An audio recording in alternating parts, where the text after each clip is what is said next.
It's time for a brand new episode of the Genuine ScLoHo Media and Marketing Podcast. My name is Scott Howard, also known as ScLoHo. This is an ongoing collection of media, marketing, and personal insights with a fresh update nearly every week since 2017. This is the audio reading of an article that you can read at my website at scotthoward.me. Altogether, I published over 1,600 articles. This one is titled Traditional Radio Relevancy in 2024 and 2025.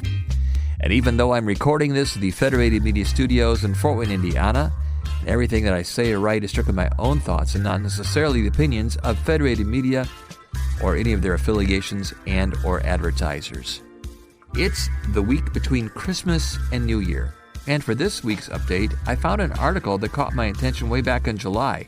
If you go to my website and find this article, you can click on a link that I have there and read it for yourself. In the meantime, I'm just going to share a couple thoughts from that story and what really matters as we move to a new year.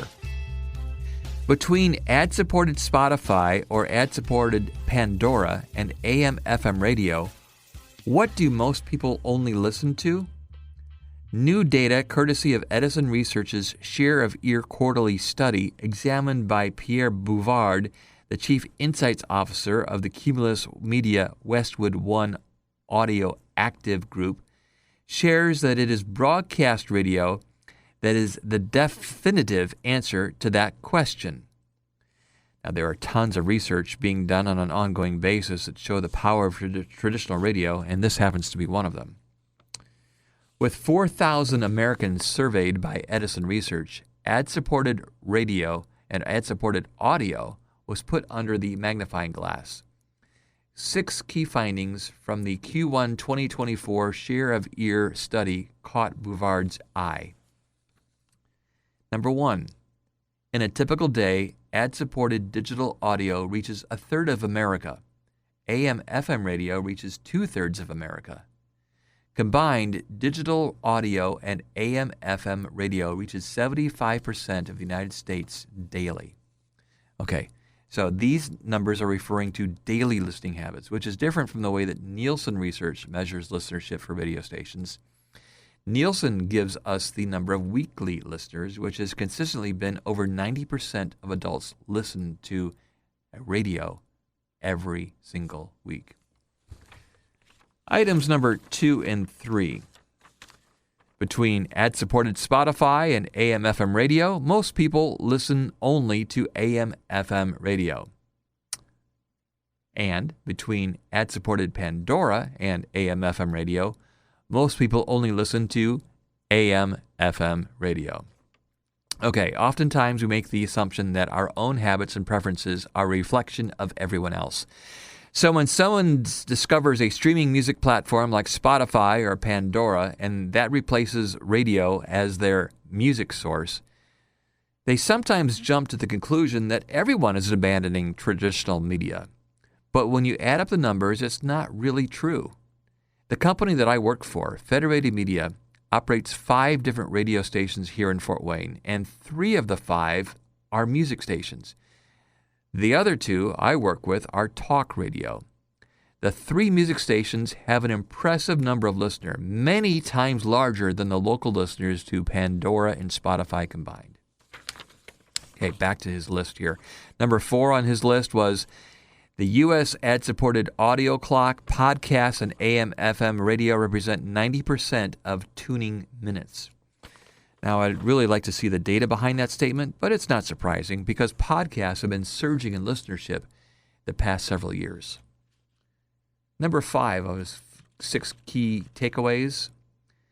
With a towering in-car share of 86%, AM/FM radio is the primary way to reach consumers on the path to purchase. The proportion of AM/FM radio in-car listening has surged, returning to pre-pandemic norms. Okay. I'm going to reveal something here. I turned 65 this month. I bought my first car when I was just 16, and that car was my mobile music machine. Before we had the ability to consume media on demand, we would listen to radio in our cars during what's called traditional drive time, which would be the mornings and afternoons. That was radio prime time. Something called TV prime time was in the evening. Now, I've got some data that I'll share next year about local listening habits, but from now on, for right now, let's just keep going with and take a look at this sixth key finding. Among registered voters across the political spectrum, AM/FM radio is the dominant ad-supported radio platform. Now, this article was published before our most recent national election. Donald Trump won, and I can see how the power of talk radio beat the power of political TV. Conservative media includes most of the news talk broadcast radio stations along with Fox News TV network. Liberal media sources don't include radio for the most part unless you want to classify public radio as liberal. Even if you were to do that, the total radio listenership of political talk across the country is heavily conservative.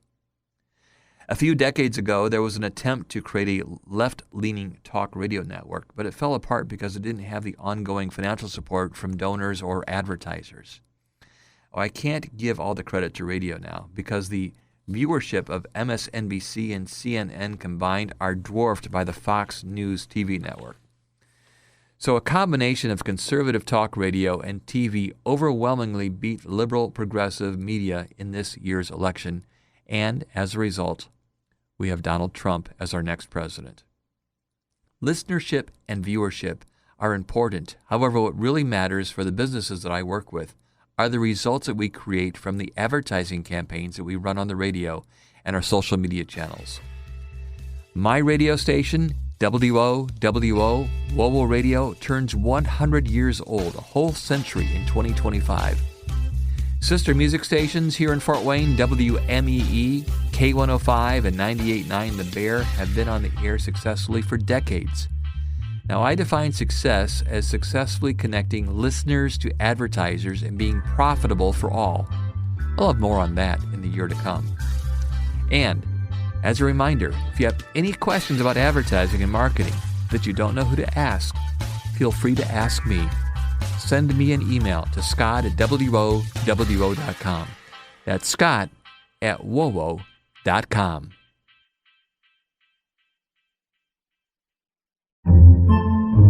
Podcasts by Federated Media.